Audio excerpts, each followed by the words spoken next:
জীবনের হিসাব বড় কঠিন জিনিস। দোদক ধরলেই মানুষ পাগল হয়ে যায়, তারপরও তো ঘোষ ঘাস দিয়ে এদিক ওদিকে করা যায়।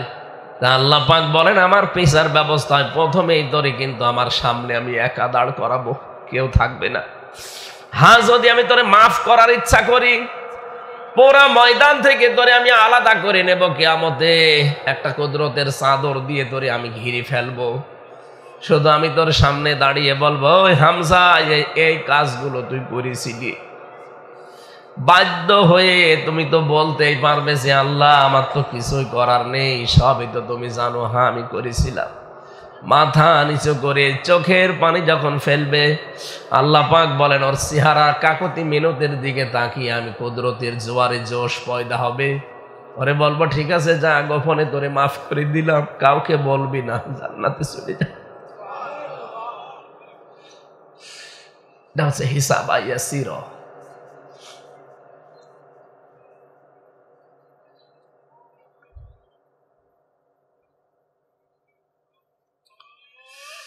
রব্বুল আলামিন কিয়ামতে এরকম কঠিন অবস্থায় আমাদের কাউকে তুমি জনগণের সামনে অপমান করো না, গোপনেই যেন তোমার সাত্তার নামের খাতিরে গোপন করে রেখে গাফফার নামের খাতিরে আমাদের মাফ করে দিও।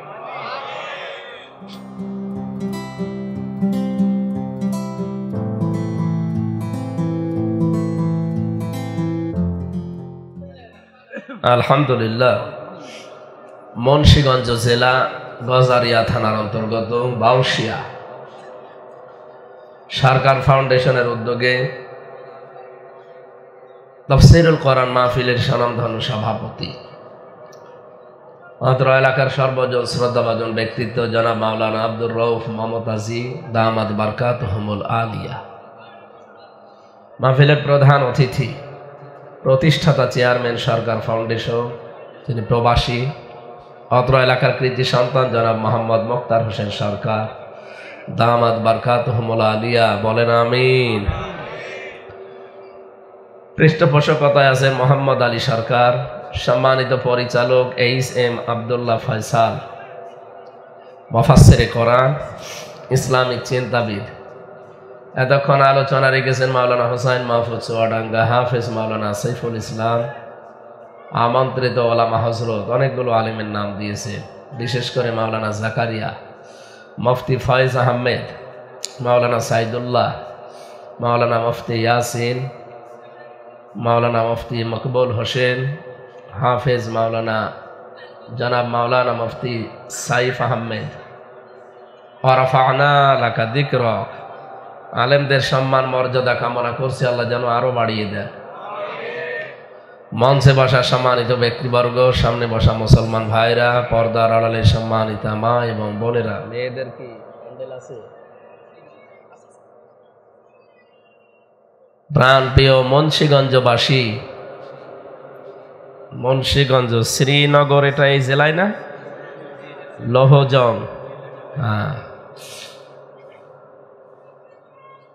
দল মত জাতি বর্ণ ধর্ম নির্বিশেষে আজকের এই অনুষ্ঠান, এটা শুধু মুসলমানদের জন্য না, হাযা বায়ানুল লিন্নাস হুদাল লিন্নাস, মানুষ পদবাচ্চী যারা বিবেচিত তাদের জন্য আজকের অনুষ্ঠান উন্মুক্ত। যে আসবে হাত্তা ইয়াসমা কালাম আল্লাহ সুম্মা আবলিগহু মা'মানা, আল্লাহ তাআলা বলেন হে নবী, অমুসলিমরাও যদি কোরআন শুনতে আসে তাদের তো শোনার ব্যবস্থা করবেন এবং তাদেরকে নিরাপদে বাড়ি পৌঁছিয়ে দেবেন।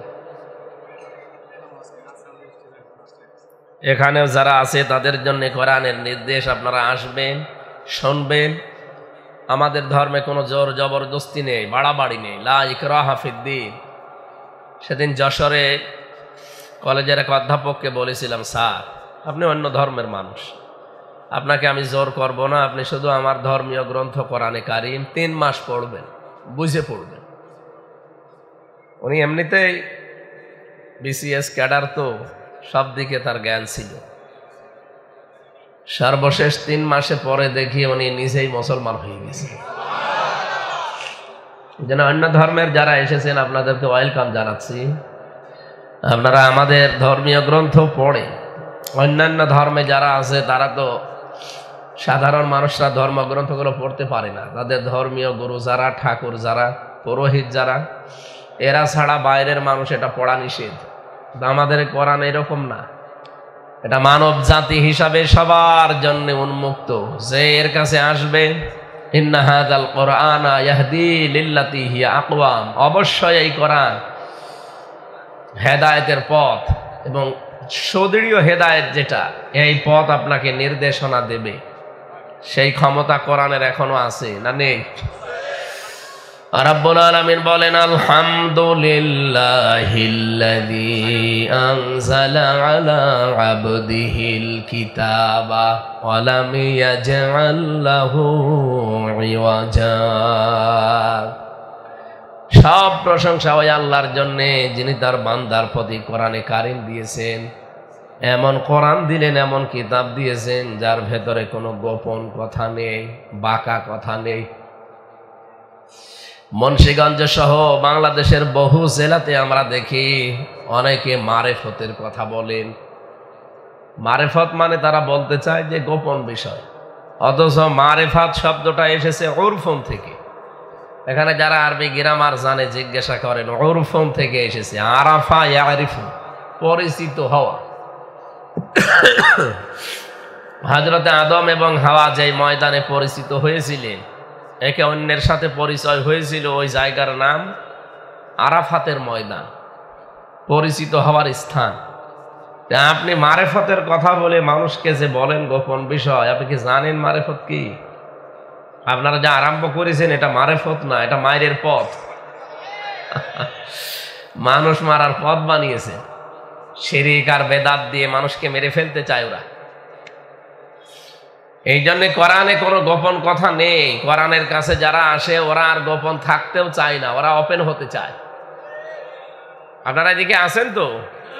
আমি এমনি অসুস্থ তো, কথা বলাও তো নিষেধ, তারপরও জোর করে বলছি। কোরআনের কাছে যারা আসে আমরা যুগে যুগে দেখলাম তারা কোনোদিন গোপন থাকে নাই, তারা সব ওপেন হয়ে গেছে। হযরত ওমরের নাম শুনেছি, যেই দিন কোরআনের কাছে এসেছেন ওই দিনই বলেছেন, হে নবী, এটা কি সত্য না মিথ্যা? তিনি বললেন সত্যবাণী। হযরত ওমর বলেন, হে নবী, সত্য জিনিস গোপনে থাকবে কেন? আপনি আমার অনুমতি দেন, আমি একটু কোরআনের পক্ষে ওপেন মিছিল করি। মাত্র 40 জন ওই সময় মুসলমান হয়েছিল, তাদেরকে নিয়ে তিনি কাবার চত্বরের দিকে ছুটলেন। লিল্লাহি তাকবীর। এই শব্দটা যদি কেউ বেশি বেশি বলে তার হার্টের রোগ ভালো হয়ে যাবে।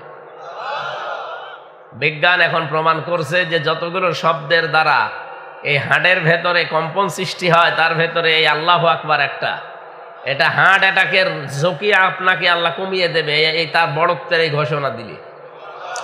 96% মুসলমানের এই দেশে আমরা বিভিন্ন স্লোগান বানিয়েছি নিজেরা, ওইগুলো না বানিয়ে ওয়াকাব্বির হু তাকবীর, আল্লাহ বলেন তাকবীর দিবা আমার নামে।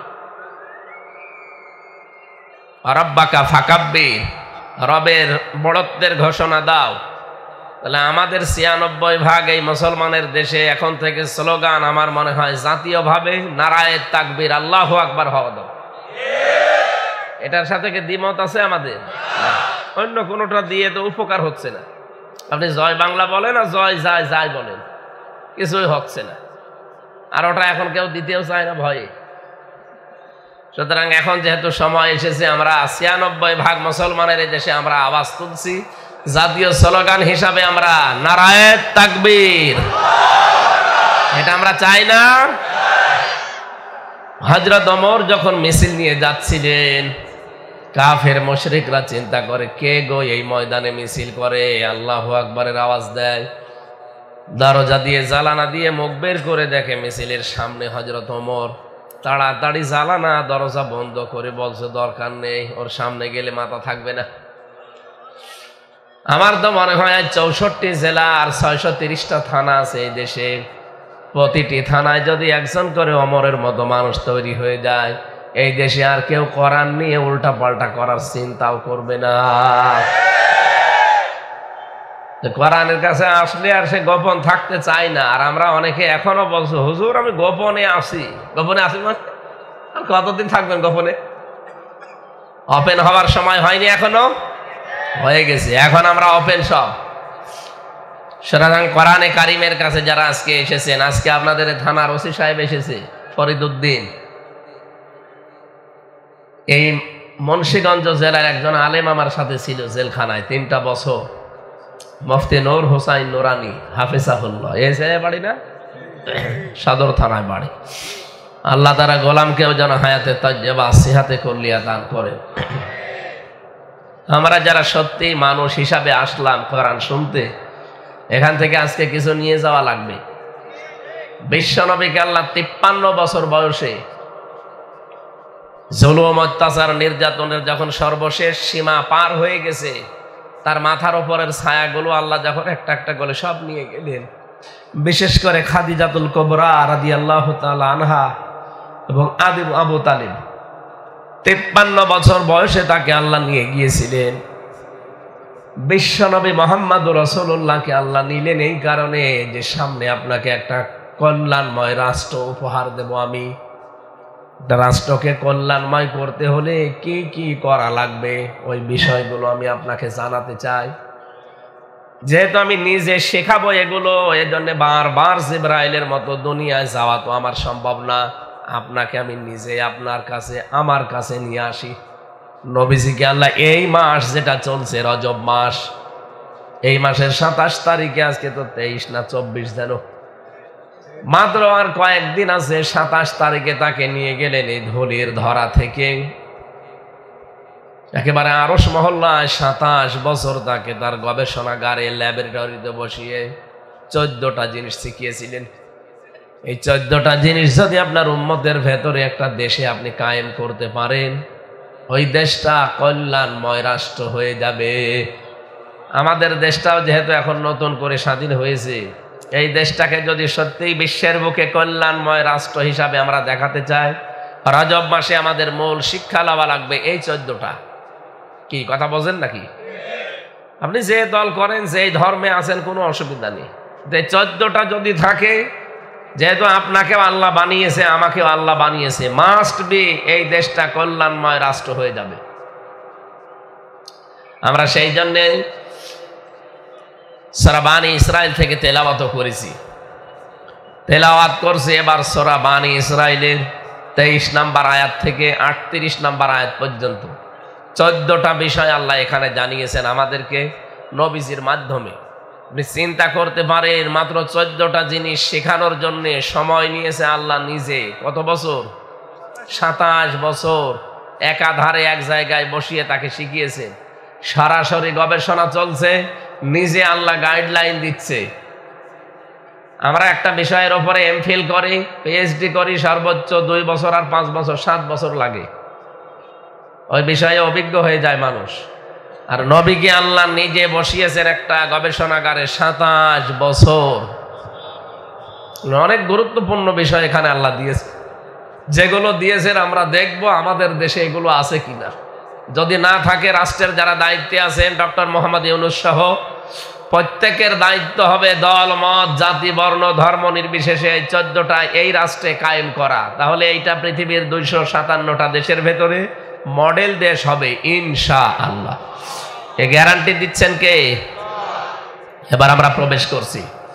আগে দরুদ পড়ি নেই সাল্লাল্লাহু আলাইহি ওয়াসাল্লাম। কোন অনুষ্ঠান কবুল করতে হলে এই দরুদ পড়া লাগবে।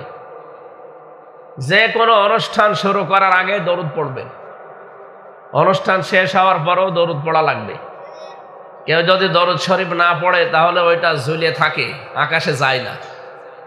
কত বড় গুরুত্বপূর্ণ বিষয় এটা না?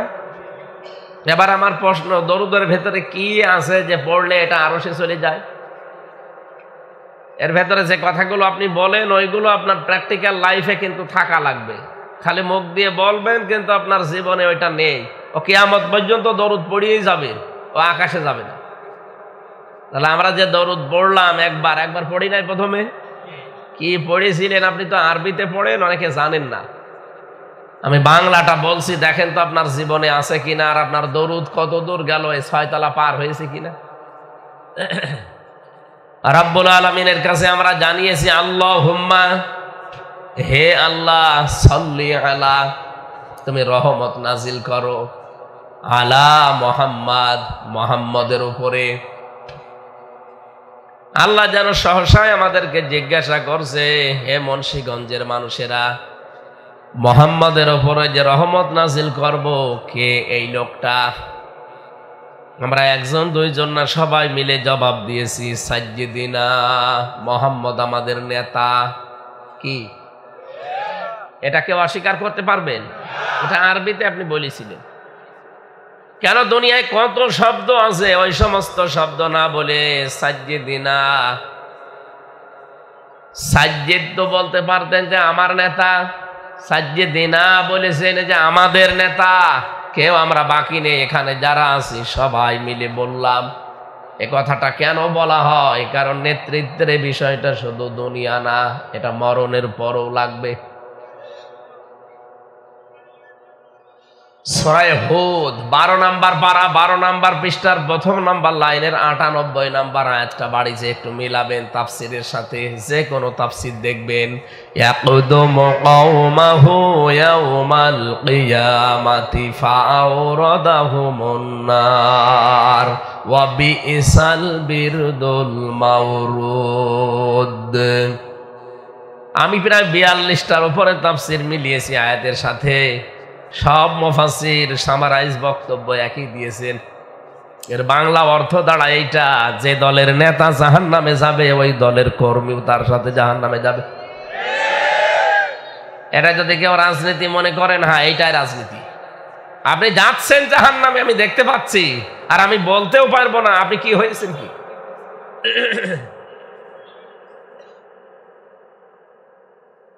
যেই দলের নেতা জাহান্নামে যাবে ওই দলের নেতা কর্মীদেরকে নিয়ে, অনুসারীদেরকে নিয়ে একসাথে জাহান্নামে যাওয়া লাগবে। সুতরাং এটা দুনিয়ার বিষয় হলে আমি বলতাম না, এটা আখিরাতের বিষয়। দুনিয়াতে যাদের নেতা ঠিক নেই, সাজ্জিদিনা ঠিক নেই, আশা করছি তারা এখন থেকে ঠিক করে নেবেন। এমন কোন মানুষের পেছনে থাকবেন না যারা জুতা পায়ে দিয়ে মসজিদে ওঠে। আপনাদের জেলায় হয়েছে, আমি দেখেছি। কি বেশি বলে ফেললাম? সে না অন্য ধর্মের লোক, জুতা পায়ে দিয়ে যে লোকটা আল্লাহর ঘর মসজিদে উঠতে পারে, ও মনে হয় আরো সে উঠতে পারবে। কি না মানে?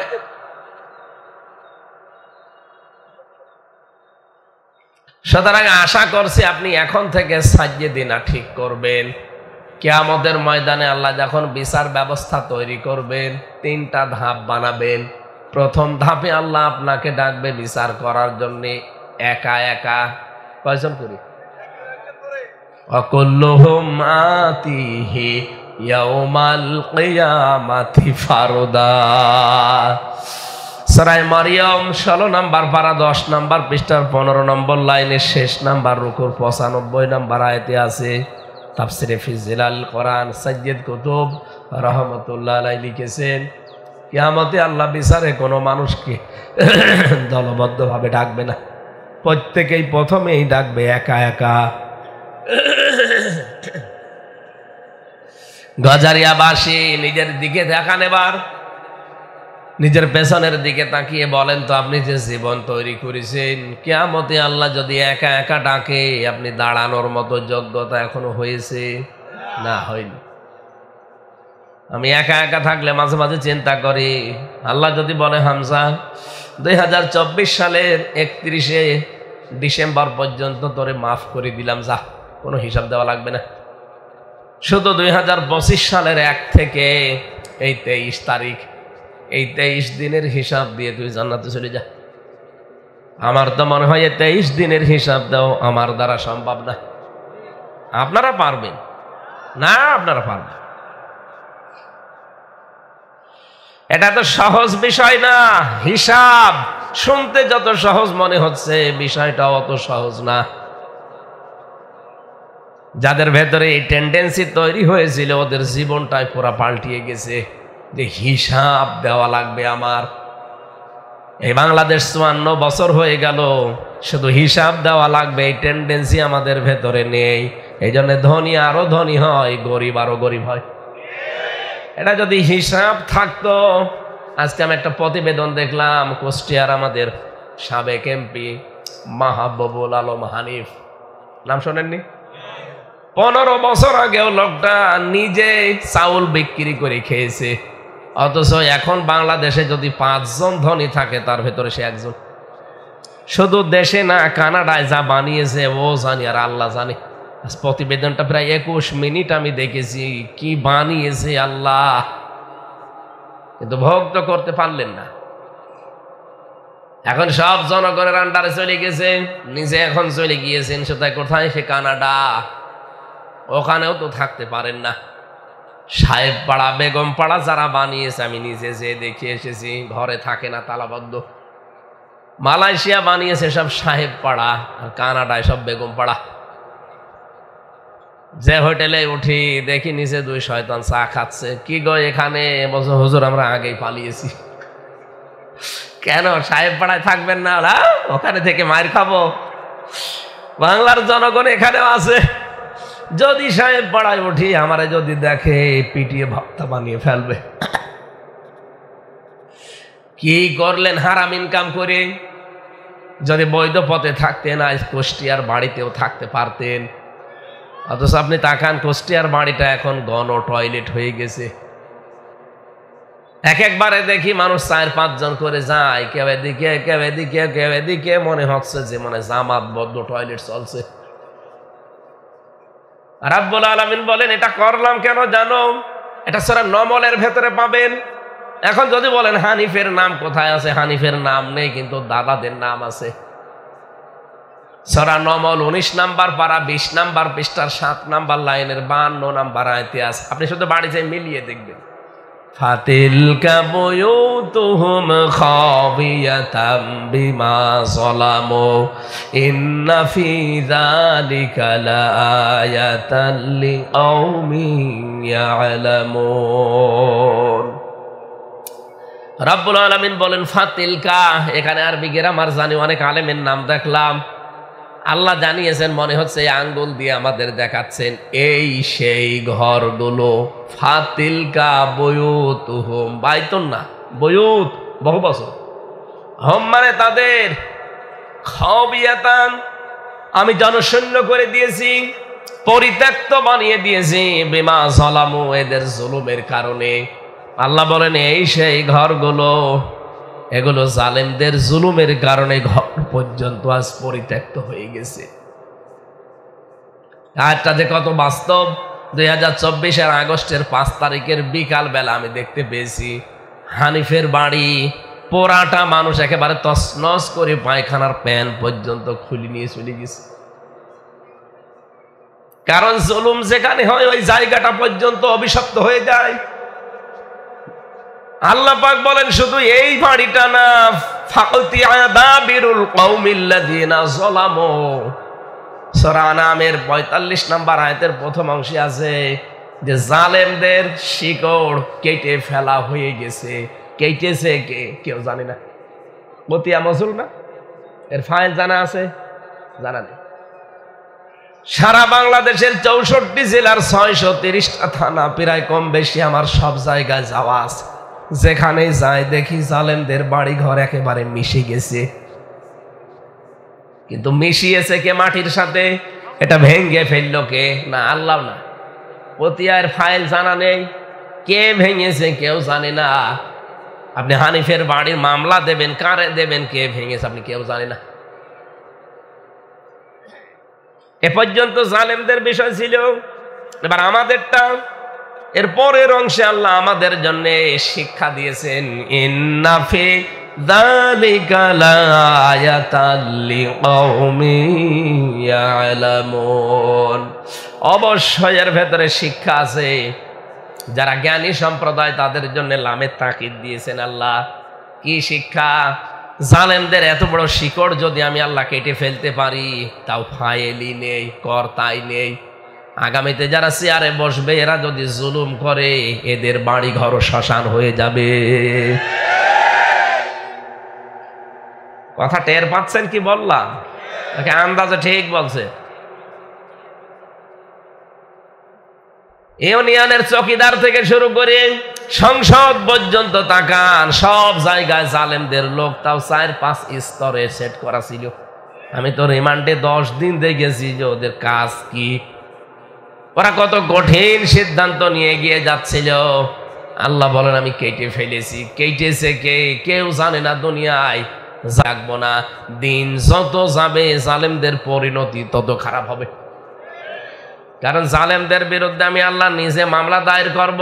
এটা সূরা শূরা 25 নম্বর পারার 6 নম্বর পৃষ্ঠা 13 নম্বর লাইনের 42 নম্বর আয়াতের প্রথম অংশে আছে, ইন্নামাস সাবিলু আলাল্লাযীনা ইয়াযলিমুনান নাস। অবশ্যই আমি আল্লাহ মামলা দায়ের করব, কেস করব জালেমদের বিরুদ্ধে, যারা মানুষ হয়ে মানুষের উপরে জুলুম করছে। শব্দটার দিকে খেয়াল করেন তো, ইয়াজলিমুন আল মুসলিমুন আল্লাহ দেয়নি যে মুসলমানদের উপরে যারা অত্যাচার করে। ইয়াজলিমুন আন নাস, হিন্দু কি মানুষ না? কথা বলছেন কেন? খ্রিস্টান মানুষ না? আপনি মানুষ হয়ে মানুষের উপরে যদি জুলুম করেন, তার অধিকার নষ্ট করেন, আপনি কিন্তু হামজার মামলার আসামি আর নেই, আপনি সরাসরি আল্লাহর মামলার আসামি। সুতরাং এই দেশে 1628 জন মানুষ দায়িত্বে ছিল। কত বলেন বলেন? 1628 জন মানুষ এই দেশের দায়িত্বে ছিল। কম বেশি প্রত্যেকেই জুলুম করেছে অথবা জুলুমের সহযোগী। আপনি হিসাব করে বলবেন, এই দেশে যারা দায়িত্বে ছিল প্রতিটি মানুষ কিন্তু আল্লাহর মামলার আসামি। মামলার বাদী যত বড় হয়, মামলা তত কঠিন হয়। কি কথা বলে দেখেন? আমারে যদি এদেশের কোন সলিমদ্দি মামলা দিত, 3 দিনের বেশি আমার জেলে রাখতে পারতো না। কারণ আমি যেখানে ছিলাম, আকিস গ্রুপের নাম শোনেননি? আমি ওদের খতিব ছিলাম। কয় টাকা লাগে আপনার? যেই কয় টাকা লাগবে আপনাকে দিয়ে দিত, মামলা আপনি তুলে নিতে বাধ্য। কিন্তু মামলা তো দিয়েছে এমন, কিন্তু টাকা পয়সার ব্যাপার না। মামলার বাদী যত বড় হয়, কেস তত কঠিন হয়। 3টা বছরে ওরা আমার ফাঁসির কন্ডেম সেলে রেখে দিয়েছে, কারো সাথে দেখাও করতে দেয়নি। 24 ঘন্টা আমার মতো একটা ছোট মানুষ তালা লাগিয়ে সিসি ক্যামেরা দিয়ে আবার কারারক্ষী বসিয়ে রাখত। এমন কারারক্ষী দিত যেন আমার সাথে কথা না বলে। দেবদুলাল নাম শুনে বোঝা যাচ্ছে যে ও আল্লাহকেই মানে না, তা আমারে মানবে কি? যদি এই যে ফরিদউদ্দিন ভাই এসেছে, এরকম একজন মানুষ দিত, সে তো আল্লাহ রসুলকে অন্তত বিশ্বাস করতো, তার সাথে কথা বলতে পারতাম। এমন মানুষকে দিয়েছে, ওর কাছে আলেম ও যা জালেমতা, কথা বলতে পারতাম না। 3টা বছরের ভেতরে যে কষ্ট দিয়েছে, খাবার দাবারও ঠিক মতো দিত না। এই জন্যই তো এত রোগ হয়ে গেছে, স্বাভাবিকই হচ্ছে না শরীর। ডাক্তার কালকে পরশু দিনও দেখালাম, বলছে আপনার মাহফিল বন্ধ করেন, 8-10 দিন পড়িয়ে থাকে হাসপাতালে। এখন যদি আজকে না আসতাম, এমনি গতবার আপনারা কার কাছে ধোকা খেয়েছে, আজকে না আসলে তো 14 গোষ্ঠী উদ্ধার করে দিতেন হুজুরের। হ্যাঁ, এই জন্য অসুস্থ শরীর নিয়ে রাত মনে হয় 2টার দিকে এসে পৌঁছালাম। কি করব বলেন তো? আমিও পারি না, আপনারাও ছাড়েন না। আল্লাহু আকবার, এরকম হয়ে যাচ্ছে। তাফসীর করতে হলে শরীর ভালো লাগা লাগে, আমার পড়াশোনা করা লাগে, কিছুই পারছি না। তারপরও একটু মন থেকে দোয়া করেন। আর আমিও মুসাফির অবস্থায় আছি, অসুস্থ আছি। আল্লাহ যেন অন্তত মুক্ত জীবনে যখন ফিরিয়ে দিয়েছে, কোনোদিন ভাবি নাই যে আবার বের হব, কারণ যে জায়গায় ছিলাম ওখান থেকে বের হওয়া সম্ভব না। আর জালেমরা থাকলে আর বের হতামও না। আমার মনে হয় ওখানে ঢুকে ঢুকে মরে যেতাম। বহু মানুষ আমার সামনে মরে গেছে, কত লাশ আমার সামনে দিয়ে বের করে নিয়ে গেল। যেহেতু মুক্ত জীবনে আল্লাহ দয়া করে আবার ফেরত দিয়েছে, অন্তত শরীরটা যেন আগের অবস্থায় আল্লাহ আবার ফিরিয়ে দেয়। আর ডায়াবেটিস হয়ে গেছে অনেক বেশি, 27, কন্ট্রোল করা কঠিন হয়ে যাচ্ছে। যেহেতু রাত জাগা নিষেধ, প্রতিদিন রাত 10টার পরে ঘুমিয়ে পড়ার কথা, আর আপনারা তোলেনি রাত 10টায়। মাহফিল কর্তৃপক্ষকে এত করে বলছে যে ভাই মাগরিবের পরে বা ইশার পরে তুলে দেবে, বলে মানুষ আসে না। মানুষেরও ঝামেলা, এরা আসতে দেরি করে।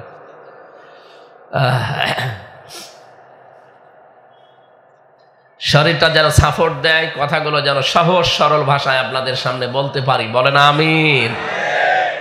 তাহলে আমাদের উচিত, জালেমদের এত বড় শিকড় যদি কেটে ফেলা যায়, আমাদের তো শিকড়ই নেই। 15.5 বছর তো সব আমরা জুলুমের শিকার, সবগুলো মাজলুম। কথা বলেন না কেন? বিএনপির কত মানুষ আমি সাথে পেয়েছিলাম, যার 313টা মামলা। এখানকার একজন মনে হয় ছিল কি সফু না কি যেন, সফু, শরাফত আলী সফু, উনি এখন বাইরে না? 313টা মামলা যার নামে, বলেন তো ওই লোকটা কবে মানে হাজিরা দেবে কবে, আর কবে দুনিয়ার কাজ কর্ম করবে? জালেমরা করেছিল কি? বিএনপির এক লিডারের নাম শুনলাম, ওই বড়গোনায় বাড়ি, তার মামলা দিয়েছে 556টা। বললাম ভাই আপনি কবে জামিন করাবেন আর কবে বের হবেন, কবে হাজিরা দেবেন? সারা বছর তো হাজিরায় থাকা লাগবে। কি করেছে বলেন তো? আমারে ভালো মানুষ ঘরের থেকে তুলে নিয়ে গেল, যে বলছে যে 50টা মামলা দেব, এখনই 10 লাখ টাকা দেন। আমি যে মামলাকে আপনি বানাবেন? সব বানানো আছে, শুধু নাম লিখে দেব। এই চলছিল দেশে। আজকে ভিডিও একটা বের হয়েছে এই হাউ আঙ্কেলের, হাউ আঙ্কেল না ওনার নাম, হাউ আঙ্কেল। উনি একটা ভিডিও বলছে যে মামুনুল হককে তো ধরে নিয়ে এসেছি, এখন কোন মামলায় ওনাকে দেব তাই বলেন। এই একটা দেশ হইল, কি আশ্চর্য গো! কত মানুষকে আমি ওই আয়না ঘরে দেখেছি, আমিও তো ছিলাম 10 দিন ওই মাটির নিচে। আপনি কি বলে আমি জানি না কোথায় আছি, এমনকি অনেকে নামও জানে না, যে আমার নাম কি তাও জানে না। ওরা যদি জিজ্ঞাসা করে আপনার নাম কি, খালি উলক ভলক করে তাকায়। তার মানে ও 5 বছর 7 বছর 10 বছর পড়ে আছে, কেউ জানেই না, কারণ ওর নাম তো কেউ ডাকে না। ওর নাম মনে থাকবে কি করে? এটা কোন বছর ওর জানা নেই, এটা যে কি মাস, কয়টা বাজে এখন, ও কিছুই জানে না। এমন একটা জায়গা, এদিকে 3.5 হাত, এদিকে 2.5 হাত পড়ে আছে, তাও 5 এন দিয়ে বাঁধা। আমার সাথে মুফতি ফখরুল ইসলাম ছিল, ওই ফাঁসির কন্ডেম ছেলে। উনি আমার একদিন বলছিল, ভাই এই যে আমি শুয়ে থাকি হাত পা ছেড়ে দিয়ে, এটা যে কত বড় নিয়ামত আপনি জানেন? এই জালেমারা আমার এই মাটির নিচে নিয়ে পায়ের ভেতরে হাত দিয়ে সামনে লোহার ব্যারিকেড আছে, এর সাথে চেন দিয়ে আটকিয়ে দিয়েছে। 2-5 মিনিট 10 মিনিট পরে খুলে দে না, বছরের পর বছর। সকালবেলা মাত্র 8-10টা ছোলা দিত, তাও পচা ছোলা। দুপুর বেলা 1 মুঠ ভাত দিত, তাও মনে হচ্ছে কেউ মাখিয়ে দিয়েছে। টয়লেট করার জন্য মাত্র 1-1.5 মিনিট সময় দিত। ওই 1 বদনা পানি দেবে, ওইটা দিয়ে টয়লেট করে ওযু করে নামাজ পড়লে পড়েন, না পড়লে ওর ভেতরেই শেষ। কয়টা বাজে বলে না, আন্দাজে নামাজ পড়া লাগে। আমিও 11 ঘন্টা টাঙানো ছিলাম, ওই সময় আমিও 4 ওয়াক্ত নামাজ পড়তে পারি না, ইশারায় পড়েছি, কারণ আমি জানি না কয়টা বাজে। এ কঠিন পরিস্থিতিগুলো তারা তৈরি করেছিল। তুরস্কের একটা গণমাধ্যম কালকে রিপোর্ট পেশ করেছে, যিনি পালিয়ে গেছে। আপনারা যে রাগ করেন যে উনি কি করেছে এত যে ওনার পালিয়ে যাওয়া লাগলো, আরে ভাই আমি তো ভিকটিম, আমি নিজে দেখেছি। এ রিপোর্টে দেখা যাচ্ছে যে উনি বাবা আর মাকে এক ঘরে রেখে দিয়ে সন্তানটাকে পাশের রুমে রেখে দুধ খাওয়াতেও দিত না। বলতো না, যা বলছি এগুলো করা লাগবে, নাই তোর ছেলে মেয়েকে দুধ খাওয়াতে পারবি না, এইরকম কড়াকড়ি করতো। আর আপনি বলেন কি হয়েছে? এত আপনার সাথে তো হয়নি। আপনার বাবারে যদি ওইভাবে আয়না ঘরে 14 বছর আটকিয়ে রাখতো, তখন আপনি টের পেতেন। আগামীতে বাংলার এই জমিনে কোন জালেম যেন চেয়ারে বসতে না পারে, সেই ব্যবস্থা আমাদের করা লাগবে। যারা আসবে আমরা চাই তারা মানবতার দরদি হবে। কথা বলেন না কেন? জুলুম এটা যে কত বড় নিকৃষ্ট কাজ। আর এত অপমান করতো আলেমদেরকে। আমি একটা আলেম না, আমার নামের আগে তো মাওলানা লিখে আছে, আমি কোরআনের হাফেজ, আর আমারে মা বাবা তুলে গালি দিত। কি করেছি আমি এত?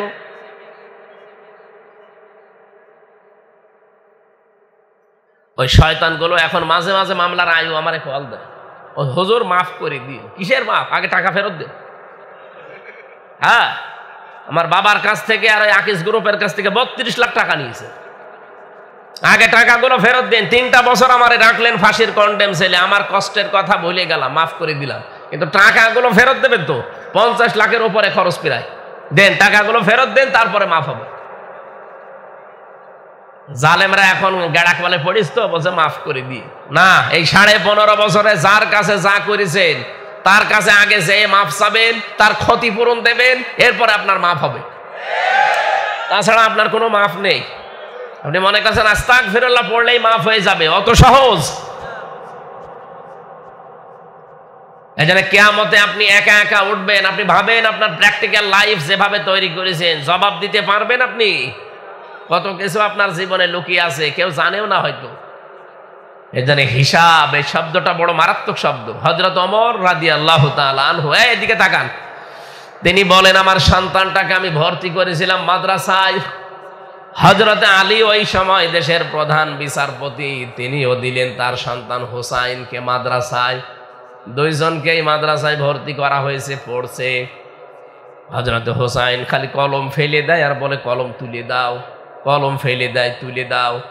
3 বার তুলে দেওয়ার পরে হযরতে আব্দুল্লাহ ডাক দিলেন, হুসাইন কলম ফেলে দাও নিচে, আমারে তুলতে বলো, আমি কি তোমার খাদেম নাকি? আমি কি তোমার চাকর নাকি? হযরত ওমরের সন্তান এ প্রশ্ন দেওয়ার পরে হুসাইন যেন বলে ফেললেন যে তুমি তো শুধু চাকর না, চাকরের বাচ্চা চাকর, তুমি তো খাদেমের বাচ্চা খাদেম। একটা প্রেসিডেন্টের ছেলেকে কথা বললে তার মাথা ঠিক থাকার কথা। একবারে বাড়ি গিয়ে বলেছে, আব্বা আমি আর মাদ্রাসায় যাব না। কেন? আমাকে হুসাইন গালি দিয়েছে আমি নাকি খাদেমের বাচ্চা খাদেম। তোমারেও গালি দিয়ে ছোট করেছে আমার ক্লাসরুমে। তুমি বিচার যদি না করো সত্যি আমি আর পড়াশোনা করব না। ঠিক আছে, বিচার এখন না, জমার দিন বিচার করব। সবাই যখন এসেছে উনি খুতবা দিচ্ছিলেন, হঠাৎ আলোচনা বন্ধ করে দিয়ে বললেন, এখানে আব্দুল ওমর হুসাইন আছে? বলে হ্যাঁ, এদিকে আসো। তুমি আমার সন্তানটাকে গালি দিয়েছো? বলে হ্যাঁ দিয়েছি। কেন দিলে? হযরত হুসাইন বলে, খলিফা বুকে হাত দিয়ে বলেন তো আপনি কি আমার নানার খাদেম ছিলেন না? হযরত ওমরের কথা বন্ধ হয়ে গেছে, চোখ দিয়ে দর দর করে পানি পড়ছে। তাই তো, আমি তো তোমার নানার খাদেমই ছিলাম, কিন্তু এটা তো একটা ডকুমেন্টারি দরকার। তুমি কি লিখে দিতে পারবে দলিল? নিয়ে আসেন কাগজ কলম। খেজুরের পাতা নিয়ে এসেছে। হযরত হুসাইন লিখে দিলেন, ওমর আমার নানার খাদেম ছিল, আমি দেখেছি। ইতি হুসাইন ইবনে আলী, যার সই করে দিলাম। হযরত ওমর কাগজটা হাতে নিয়ে চমা খেলেন, ডাক দিয়ে বললেন, নবীর সাহাবীরা বিচার হয়ে গেছে।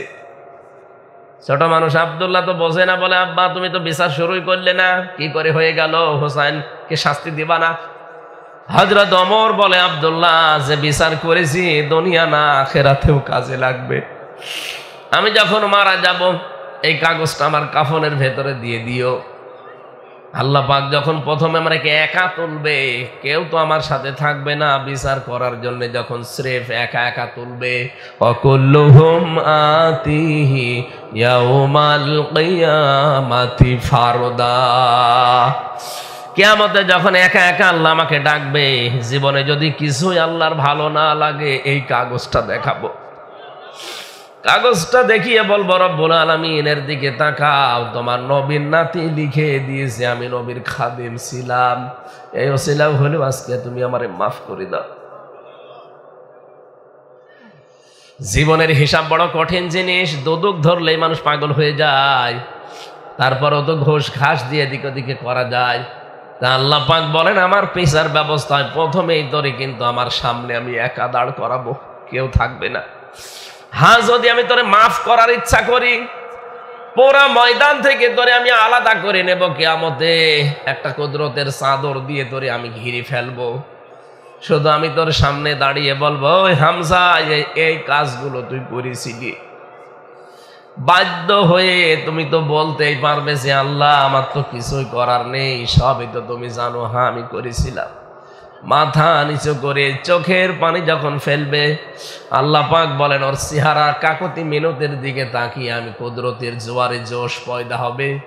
ওরে বলবো ঠিক আছে যা, গোপনে তোরে মাফ করে দিলাম, কাউকে বলবি না, জান্নাতে চলে যা। এটা হচ্ছে হিসাব ইয়াসির।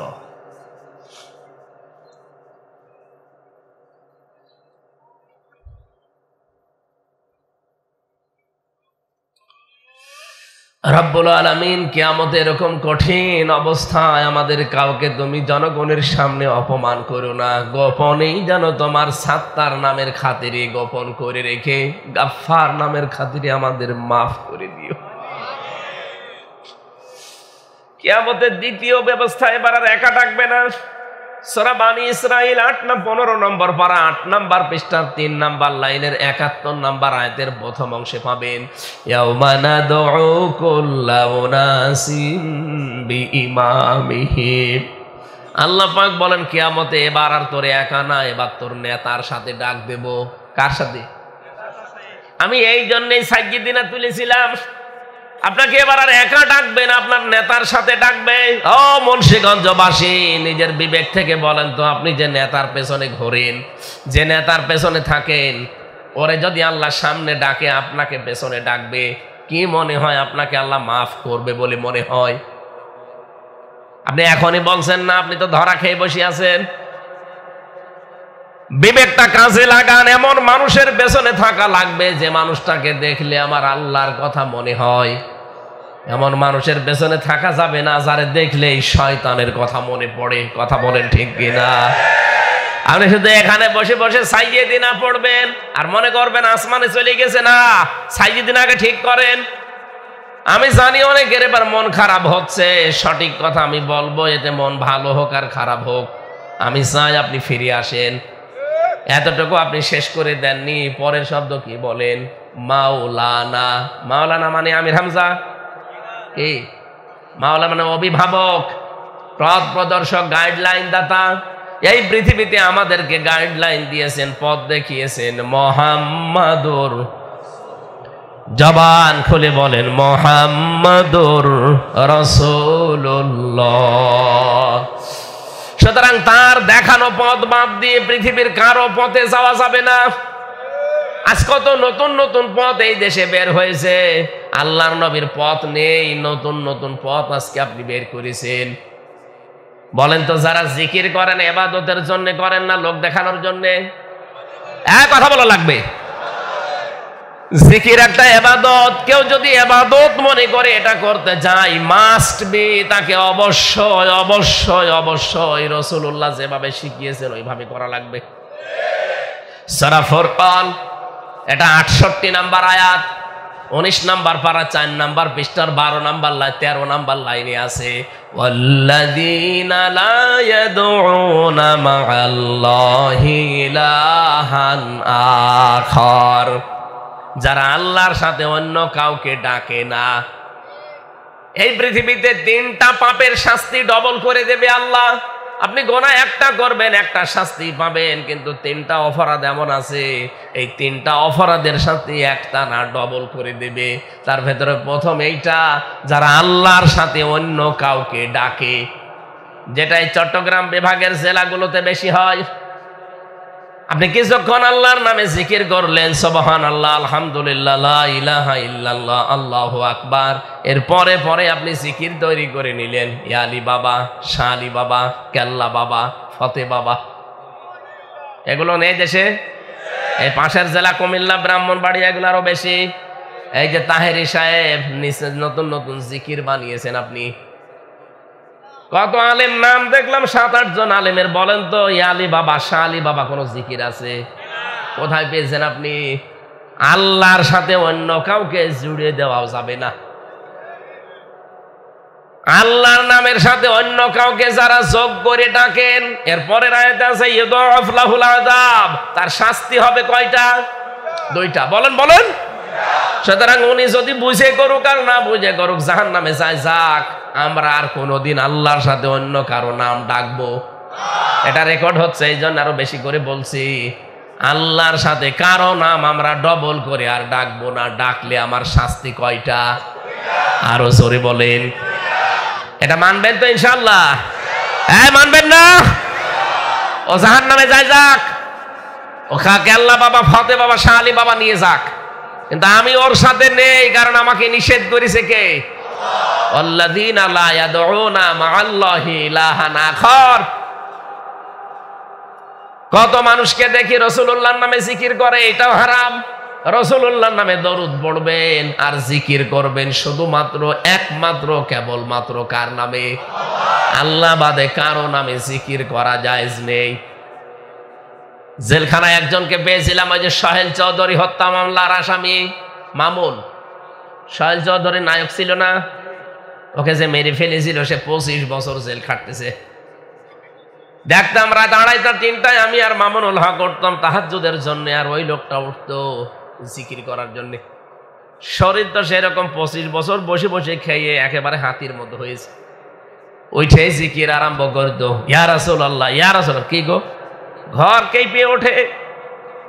4 তলায় আমরা 3 তলায় আমরা 4 তলায়। একদিন ডাক দিয়ে বললাম যে ভাই কি করেন? বলছে হুজুর জিকির করি। কিসের জিকির? ইশকে। ইশকে কিসের ইশক? রাসূলুল্লাহ। রাসূলুল্লাহর ইশকে কোনো জিকির নেই। কে শিখিয়েছে আপনাকে? এই জেলে একজন এসেছিল, সবুজ পাগড়ি মাথায় দেওয়া, মাইজ ভান্ডারি বাবার মুরিদ। উনি এসেছিল, উনি আমাকে শিখিয়েছে, আমি ওর পর থেকে এই জিকির করি। মামুনুল হক বলল ভাই না, এটা কোনো জিকির না, জিকির হবে কার নামে? আপনি আজকে থেকে ইয়া রাসূলুল্লাহ কোনো জিকির আর করবেন না। দেখলাম পরবর্তী দিনে উনি পাল্টিয়ে গেছে। উনি ওঠে জিকির করে শুধু আল্লাহু আকবার আল্লাহু আকবার। ঠিক আছে, এটা করে। আর যদি আপনি শাস্তি থেকে, গজব আযাব থেকে, আল্লাহর বরদোয়া থেকে, আপনি যদি তার লানত থেকে বেঁচে থাকতে চান, তাহলে যখনই সময় পাবেন সব সময় পড়বেন আস্তাগফিরুল্লাহ। পাক থাকেন আর না পাক থাকেন, আমি সহ যারা এখানে এসেছি প্রতিটি মানুষ, এই নারী পুরুষ সবাই এই শব্দটা মুখে রাখবেন। যেখানেই থাকেন, যে অবস্থায় থাকেন, আপনি পাক আছেন না পাক আছেন দেখা দেখির দরকার নেই, বলবেন আস্তাগফিরুল্লাহ আস্তাগফিরুল্লাহ। দুনিয়ায় যে চিন্তা ভাবনা আছে এইটা আস্তে আস্তে আল্লাহ আপনার দূর করে দেবে। আর এইটার কারণে কিয়ামতের ময়দানে আপনি বিশাল নেকির ঢের দেখতে পাবেন। সবচাইতে বড় বিষয়, আল্লাহ ওই আস্তাগফিরুল্লাহ পড়া অবস্থায় কোনো গজব আপনার প্রতি দেবে না। জোরে বলেন সুবহানাল্লাহ। এই জন্য আমাদের মাওলানা ঠিক করা লাগবে। আমাদের গাইডলাইন আমরা দেখবো রাসূলুল্লাহ কি বলেছে। হ্যাঁ, আল্লাহ কি বলেছে, রাসূলুল্লাহ কি করেছে, এইটার নাম ইসলাম। কোন বাবা কি বলেছে, দাদা কি করেছে, এর নাম ইসলাম। রাসূলুল্লাহকে আল্লাহ 27 বছর পরে ফেরত পাঠাচ্ছেন। যান, প্রথম নম্বর এই দুনিয়ায় যে উম্মতকে বলবেন, আল্লাহ প্রথম আদেশ দিয়েছে সব মানুষের জন্য এই, ওয়াকাদা রাব্বুকা আল্লা তা'বুদু ইল্লা ইয়্যাহু ওয়া বিল ওয়ালিদাইনি ইহসানা। আল্লাহ বলেন আমি রায় দিলাম, আমি সিদ্ধান্ত নিয়ে ফেললাম। আমি কজা মানে রায় দেওয়া, সিদ্ধান্ত নেওয়া, ফায়সালা করা। আমি ফায়সালা দিয়ে দিয়েছি যে আমি আল্লাহ ছাড়া কারো ইবাদত করা যাবে না। বাংলার মুসলমানেরা বলেন তো রায়, এই শব্দটা কোনোদিন শোনেননি? বাংলাদেশে রায় হয় না। আমাদের এই মুন্সিগঞ্জ জেলা, আপনাদের এখানে 2 প্রকার রায় আছে, একটা ম্যাজিস্ট্রেট কোর্টে আর একটা জজ কোর্টে। এরপরে আরো 2টা রায় আছে ঢাকাতে, একটা হাইকোর্টে আর একটা সুপ্রিম কোর্টে। ওখানে আবার 2 ভাগ আছে। এই বাংলাদেশে সর্বমোট রায় কয়টা পেলাম? আরো জোরে। প্রতিটি রায় যদি পাওয়ার পরে বলেন যে আমি ন্যায় বিচার পাইনি, আমি আরো উপরে যাব, তাহলে ম্যাজিস্ট্রেট কোর্ট থেকে জজ কোর্ট, এখান থেকে হাইকোর্ট, এখান থেকে সুপ্রিম কোর্ট। সুপ্রিম কোর্টের প্রধান বিচারপতি যিনি এখন আছেন, উনি যদি একবার কোনো বিষয়ে রায় দিয়ে দেয়, আপনি না, এদেশের 18 কোটি মানুষ এটা মেনে নিতে বাধ্য। যদি বলে আমি মানি না, তাহলে ফাঁকা জায়গায় আপনাকে থাকতে দেবে না, হয় জেলখানা অথবা দেশ থেকে তাড়িয়ে দেবে। কথা বলে না কেন? প্রধান বিচারপতির উপরে যেহেতু কোনো বিচারপতি দেশে নেই, তার রায় আপনাকে মেনে নেওয়াই লাগবে, মাস্ট বি। প্রধান বিচারপতির উপরে আরেকজন বিচারপতি নেই, কে? তামাম দুনিয়ায় যত বিচারপতি সবার উপরে কে? আলাইসাল্লাহু বিআহকামিল হাকিমিন। আল্লাহ বলেন আমি কি সবার উপরে বড় বিচারপতি না? আমি আল্লাহ যদি কোনো বিষয় একবার রায় দিয়ে দেই, আমার রায় যদি কেউ মানতে অস্বীকার করে, আমার রায়ের বিরুদ্ধে যদি কেউ অবস্থান নেয়, ইয়া মা'শারাল জিন্নি ওয়াল ইনসি ইন ইসতাতা'তুম আন তানফুযু মিন আকতারিস সামাওয়াতি ওয়াল আরদ ফানফুযু লা তানফুযুনা ইল্লা বিসুলতান। জবান খুলে পড়েন ফাবিআইয়ি আলাই রাব্বিকুমা তুকাযযিবান। রব্বুল আলামিন বলেন, হে জিন আর মানুষেরা, আমার আইন, আমার রায় যদি ভালো না লাগে, আমার আসমানের নিচ থেকে জমিনের উপর থেকে বের হয়ে যা। কোথায় যাবি? যেখানে যাবি ওইটা কার? সুতরাং বের হয়ে যাওয়ার জায়গা যেহেতু নেই, আমার রায়গুলো মেনে নে। আল্লাহর প্রথম রায় এই যে আল্লাহ বাদে কারো ইবাদত করা যাবে। অন্যান্য ধর্মের লোক যারা আছেন, আমি বহু ধর্মের লোকের সাথে মিশে দেখেছি। এই পৃথিবীতে প্রায় 4,500-এর উপরে ধর্মের লোক আছে। বাইরের রাষ্ট্রগুলো যখন যায়, আমি ইহুদির সাথে মিশেছি, খ্রিস্টানের সাথে মিশেছি, বৌদ্ধর সাথে মিশেছি, হিন্দুদের সাথে তো বাঁশের দাদা বাবুদের কাছে গেলে মিশাই লাগে। দেখেছি এই মানুষগুলো সবাই একজনকে কিন্তু বিশ্বাস করে যে আল্লাহ একজন আছে। কি কথা বলেন না কেন? বলি ইয়া আহলাল কিতাব তাআলাউ ইলা কালিমাতিন সাওয়াইম বাইনানা ওয়া বাইনাকুম আল্লা না'বুদা ইল্লাল্লাহ। আল্লাহ পাক বলেন, হে নবী, ওদেরকে আপনি ডাক দেন। অন্য ধর্মের যারা আছে বলেন যে আসো আমরা সবাই একটা কথার উপরে একমত হই যে আল্লাহ না'বুদা ইল্লাল্লাহ, আল্লাহ বাদে কারো ইবাদত আমরা করব না। কি কথা বলে না কেন? আরে বাংলাদেশে আমরা অন্যান্য ধর্মের যারা আছে সবাইকে বলছি, আসেন আপনারাও কিন্তু বিপদে পড়লে আল্লাহকেই ডাকেন। আমি যখন বরিশালে পড়তাম দেখেছি, ওই সময় তখন ব্রিজ ছিল না, লঞ্চে নৌকায় যাওয়া লাগতো। নৌকায় করে যাচ্ছে, হঠাৎ ঝড় উঠেছে, নৌকা কাঁপাকাঁপি করছে। দাদা আর দাদি হিন্দু, ওরা দেখছে পড়ছে লা ইলাহা ইল্লাল্লাহ। কি গো, চেহারা দেখে মনে হচ্ছে অন্য ধর্মের। কালেমা পড়েন কেন? বলছে দেখো যে ঝড় উঠেছে, কালী দুর্গার কাজ না, আল্লাহ লাগবে। যে ঝড় উঠেছে এ ঝড় থামাতে কালী দুর্গায় হবে না, এখন আল্লাহ লাগবে। সবার মনের ভেতরে এটা আছে যে আল্লাহ একজন আছে, কেউ উপরওয়ালা বলে ডাকে, আমরা বলি কি আরো জোরে। সবাই যখন আসেন, আপনি খ্রিস্টানদের কাছে যান, আমি পেয়েছি তাদের কাছে, তারা মোসা নবীকে জোসেফ বলে ডাকে। আমি ইহুদির সাথে মিশেছি থাইল্যান্ডে, যে ওই মানুষগুলো হজরতে মোসাকে ওরা ডাক দেয়, হজরতে ঈসা নবীকে তারা যিশু বলে ডাক দেয় খ্রিস্টানরা, মোসা নবীকে ইহুদিরা বলে জোসেফ। আমি নবীর কথা যখনই আলোচনায় তুলেছি, আমাদের নবীর নাম মুহাম্মাদুর রাসূলুল্লাহ, ওদের ওই ভাষা ইংরেজি অথবা দেশীয় ভাষা দিয়ে কথা বলে। পাশে আবার বাঙালি নিয়ে থাকি, তো ওরা ট্রান্সলেশন করে দেয়, বলে ওরা বলতে চায় যে ওদের নবীর নাম নাকি জোসেফ, যিশু। হ্যাঁ, নবীর নাম জোসেফ ওরা বানিয়েছে। আমার আল্লাহর দেওয়া নাম হচ্ছে মূসা। নাম কি? ওরা নাম দিয়েছে যিশু, ওরা নিজেরা বানিয়ে। আমার আল্লাহর দেওয়া নাম হচ্ছে হযরতে ঈসা রূহুল্লাহ। নাম ঠিকই আছে, নাম পাল্টিয়েছে, তাতে কি? ব্যক্তি একজনই। ওরা আল্লাহ একজন আছে বিশ্বাস করে, কিন্তু আল্লাহর ছেলে আছে, মেয়ে আছে, এইটা মানে। এই কারণে ওরা মুশরিক। ইহুদিরা 3 খোদায় বিশ্বাস করে। হযরতে ঈসা আল্লাহর ছেলে, মরিয়ম আল্লাহর বউ, আর আল্লাহ একজন আলাদা আছে। ইহুদিরা বলে উজাইর আলাইহিস সালাম আল্লাহর সন্তান, এজন্য ওরা মুশরিক হয়ে গেছে। আমরা আল্লাহর সাথে কাউকে শরীক করি না, এই জন্য আমরা মুমিন। এখন আমরাও যদি আল্লাহর সাথে অন্য কাউকে শরীক করি, তা আমরা ইহুদি খ্রিস্টানদের মতোই মুশরিক। এক কথা বলেন না কেন?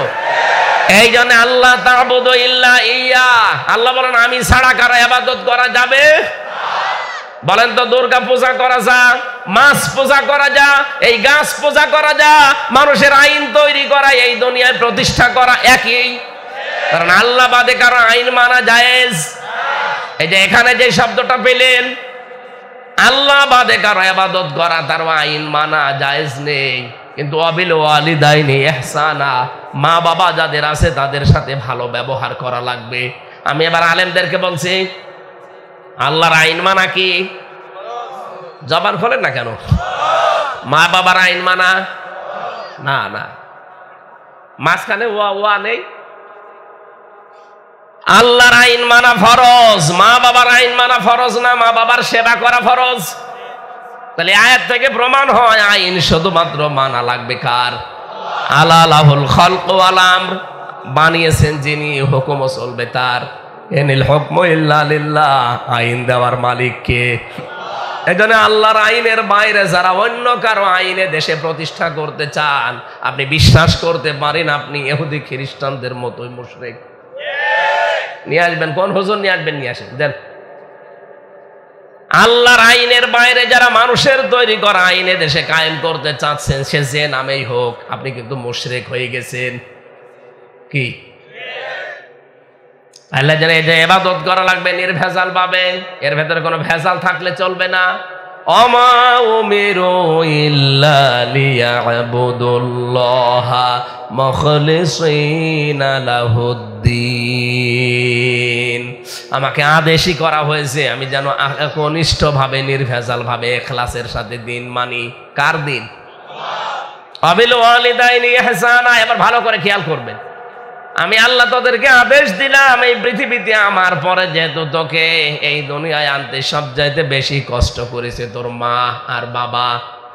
বিজ্ঞান এখন প্রমাণ করছে একটা সন্তানকে দুনিয়ায় নিয়ে আসতে মায়ের কমপক্ষে 57 ইউনিট কষ্ট সহ্য করা লাগে।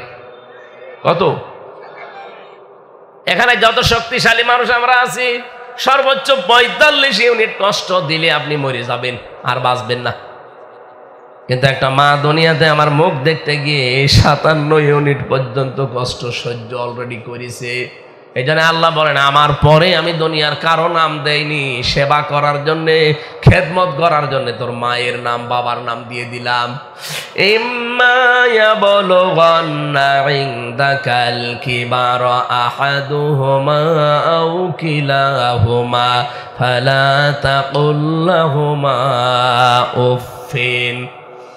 তাদের ভেতরে একজন অথবা দুইজন যদি বার্ধক্য অবস্থায় পৌঁছিয়ে যায়, সাবধান, কোনদিন ওহ শব্দ পর্যন্ত বলবি না, এবং তারাও যেন না বলে।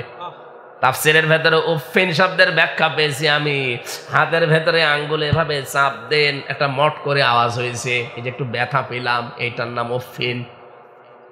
মা বাবার খেদমত করতে গিয়ে কেউ জনিয়ে কথাও না বলে যে আর পারা যায়, আর কত না, এটা বললে আপনার পেছনের আমল লাখ লাখ সব আল্লাহ নষ্ট করে দেবে।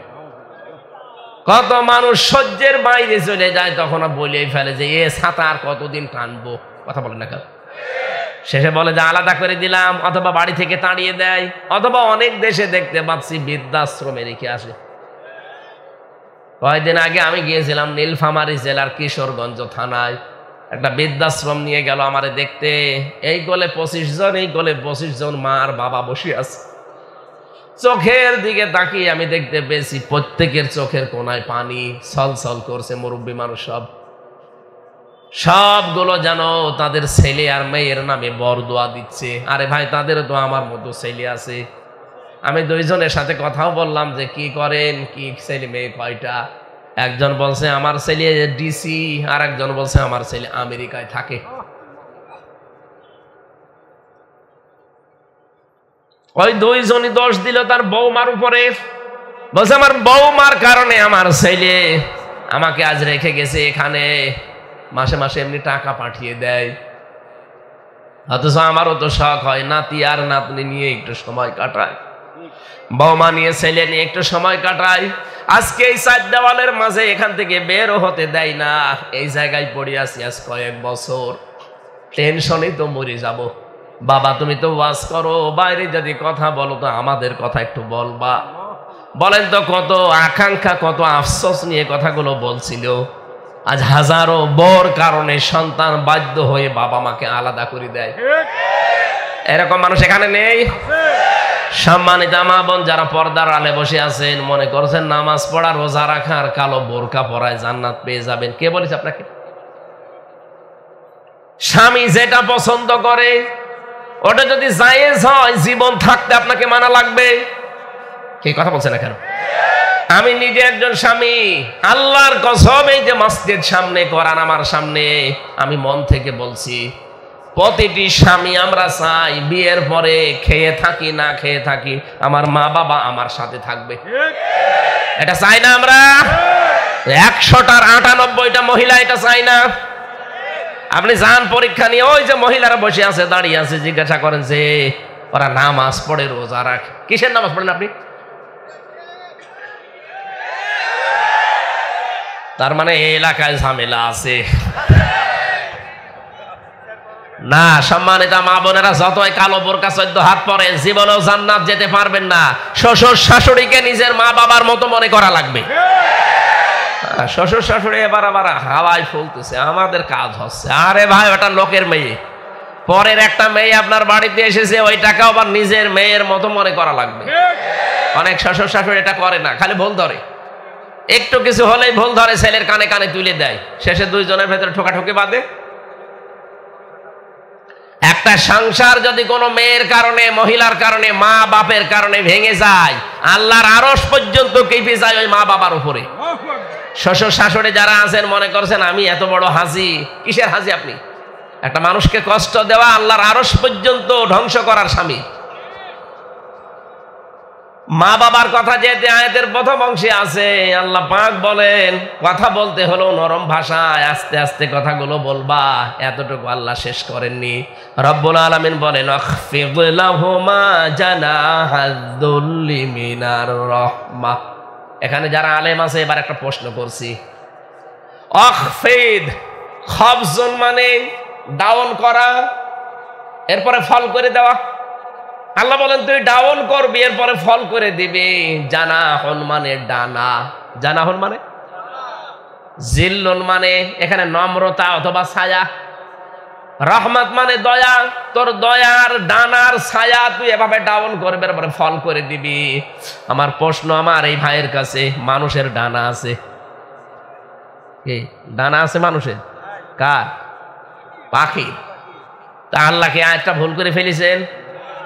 ডানা তো আমাদের হয় না, ডানা হয় পাখির। আল্লাহ পাখির নাম না দিয়ে মানুষের নাম দিলেন কেন? পাখির যে ডানা আছে এর ভেতরে দেখবেন পর আছে, পালক আছে, এত নরম, এত সফট, এত কমল, এত মোলায়েম। এটা একটার সাথে আর একটা লাগে যখন, ওর নিচে ছোট ছোট রুয়াগুলো ঝরে পড়ে। আপনি দেখবেন পাখির নিচের ওই ডানাগুলো, পাখি একটার সাথে একটা পর যখন বিছিয়ে দেয় এভাবে, নিচে ওই ছোট ছোট কুয়া, রুয়া বলে, ওগুলো দেখবেন নিচে ফরফর করে উড়ে যদি বাতাস দেন। ওর নিচে পাখির বাচ্চাগুলো চিল থেকে, কাক থেকে বাঁচার জন্য যখন আশ্রয় নেয়, মা পাখিটা এভাবে নিজের ডানাটা ডাউন করে দিয়ে এভাবে ফল করে দেয়। কি এর নিচে যে ছোট ছোট রুয়াগুলো নিচে ঝরতে থাকে, ওই রুয়ার সাথে রুয়া যখন একটার সাথে আলাদা একটা অনির্বচন সুখ ওই পাখির বাচ্চাগুলো পায়। আল্লাহ আমাদের হাতটা ওখানে দিলেন না কেন? কারণ হাতের ভেতরে নরম কিছু নেই, এর ভেতরে হাড় আছে, হাড়টি শক্ত।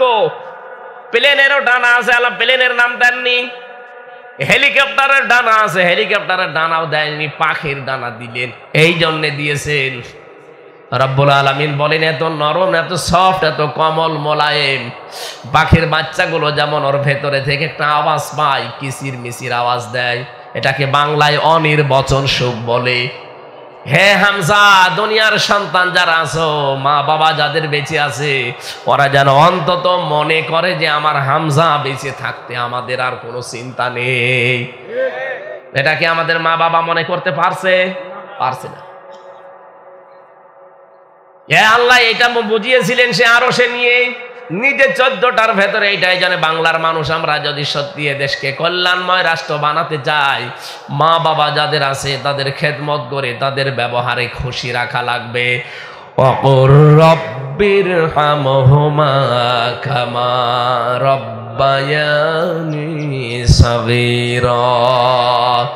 জবান খুলে আল্লাহর এই শেখানো দোয়া একবার পড়েন, রব্বির হামহুমা কামা রব্বায়ানি সাগীরা।